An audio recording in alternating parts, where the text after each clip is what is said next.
This patient has relatively mild Parkinson's disease. He exhibits a low amplitude, relatively rhythmic resting tremor in his right hand supported on his leg.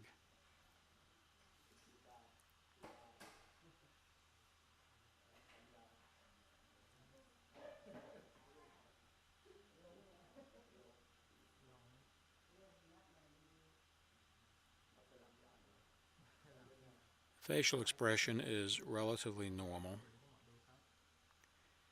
Rapid open-close hand movements and finger tapping are normal. Rotations of the right wrist are limited, however. His gait is reasonably brisk. Arm swing is present bilaterally. Somewhat reduced, but he is swinging both arms. This patient exhibits a continuous large amplitude rhythmic resting tremor of both upper extremities.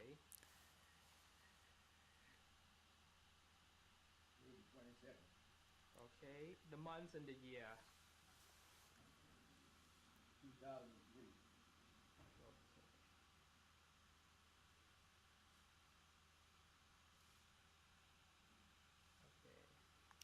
The tremor also exists as a significant postural tremor with both arms extended, and there is very obvious facial masking. Like this for me, please?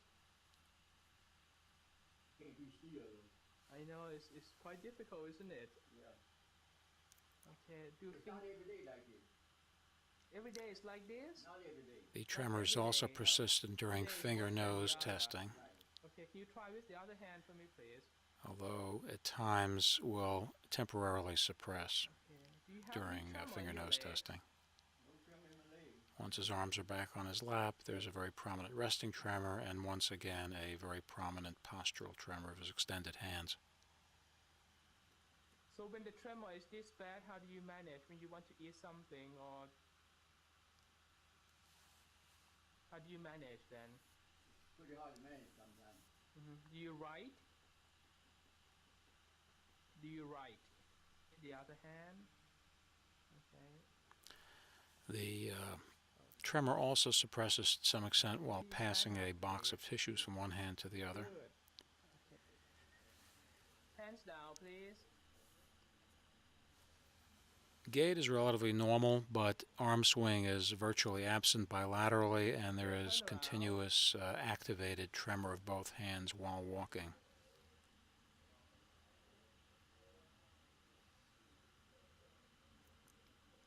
Around one more time, please. Turn around and then walk down.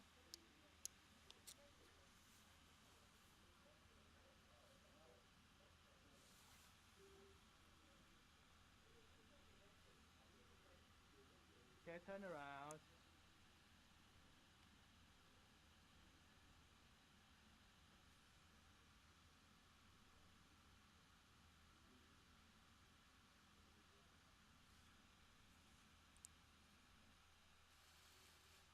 Now I want you to do the same as before. Do like this for me.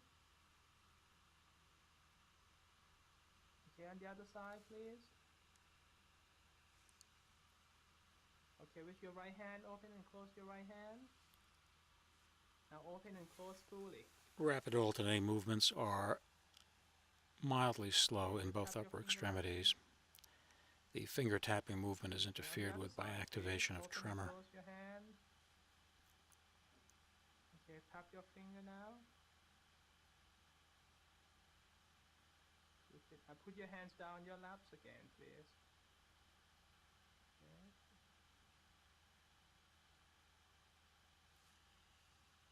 Now can you count the months for me, please? January, February. Here we see the waxing and waning of resting tremor with his hands in his lap. Okay, now count the months backwards then from December. This patient's bilateral findings, together with facial masking, place him in a Hoehn and Yahr class 2. Pull testing was negative, although not shown on this particular video.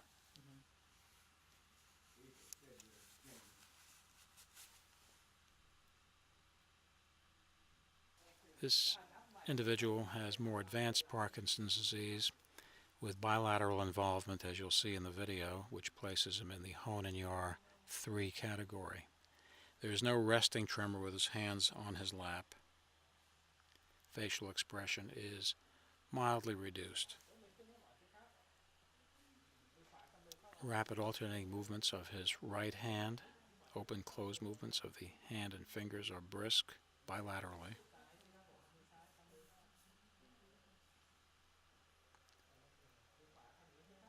Finger tapping is a little bit irregular in the right hand.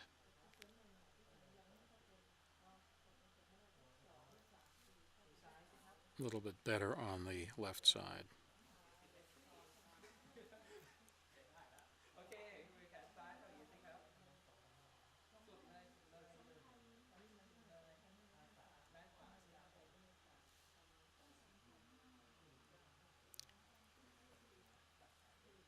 Perhaps not easily seen on the video, there was, in fact, rigidity to passive manipulation in both upper extremities.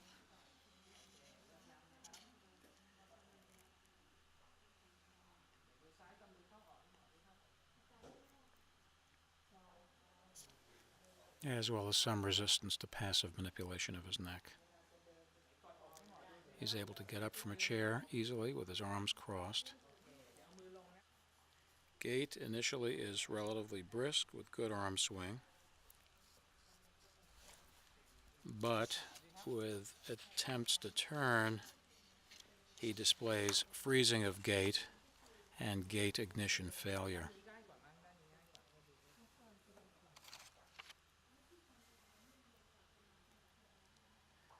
Once again, once gait is initiated, he's able to walk reasonably well. Arm swing is actually present bilaterally. With turning, there's once again momentary freezing, brief initiation difficulty, and then finally relatively good walking.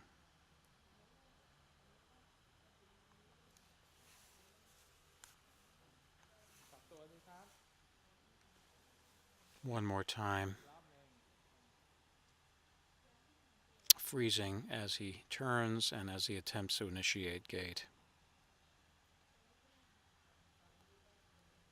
Once he begins walking, he walks relatively good. Arm swing again is present bilaterally, a bit reduced on the right side.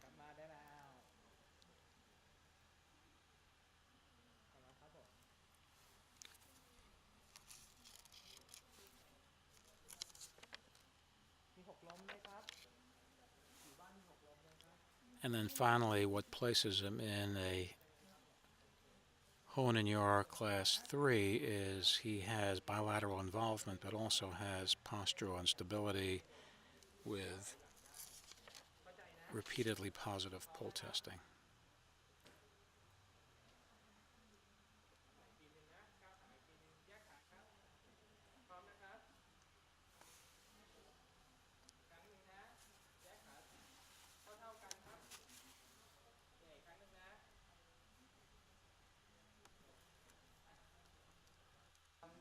This is an example of Hoehn and Yahr class 4.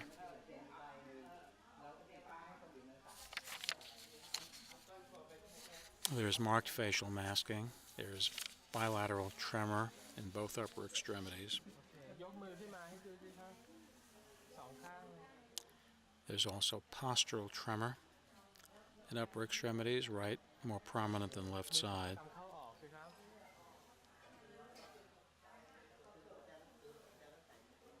มือซ้ายกำเข้าออกสิครับ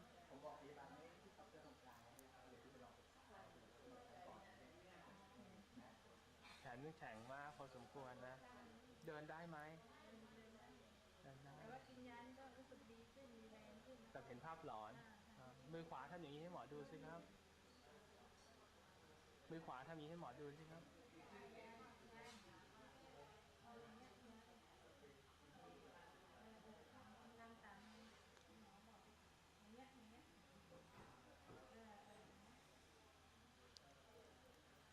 The tremor in her right upper extremity persists in a variety of postures that she places her hand in, although less prominent than when her hands are extended in front of her. She requires assistance getting up from a chair. This is what places her in the Hoehn and Yahr class 4 stage. She is able to walk independently, has a flexed posture, arm swing is absent entirely, stride length is shortened, and there's activation of her hand tremor. มีหกล้มที่บ้านหรือเปล่า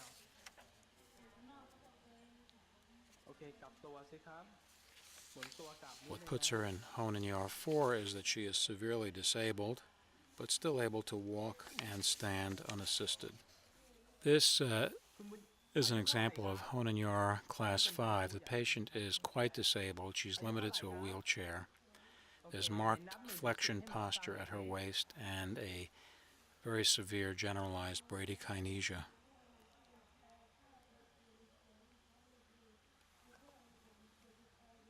โอเคโอเคได้แล้วครับนะคุณบุญช่วยยกแขนสองข้างให้หมอดูหน่อยสิครับ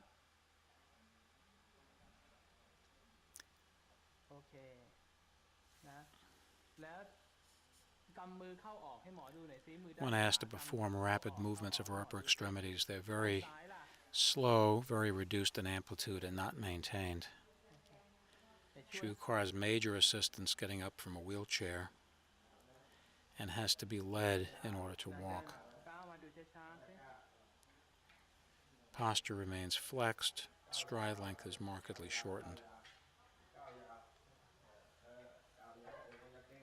โอเคโอเคนะกลับตัวสิครับกลับตัวกลับไปนั่งที่เดิมนะ